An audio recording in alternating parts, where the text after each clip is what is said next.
971 centimeters in feet? First of all, we need to know the value of 1 centimeter in feet.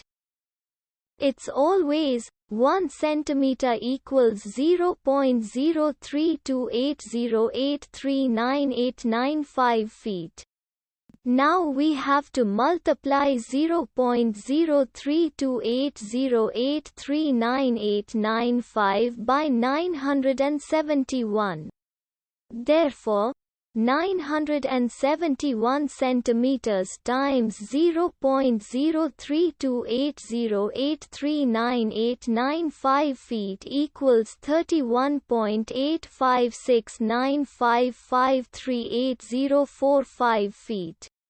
So, in other words, 971 centimeters equals 31.85695538045 feet.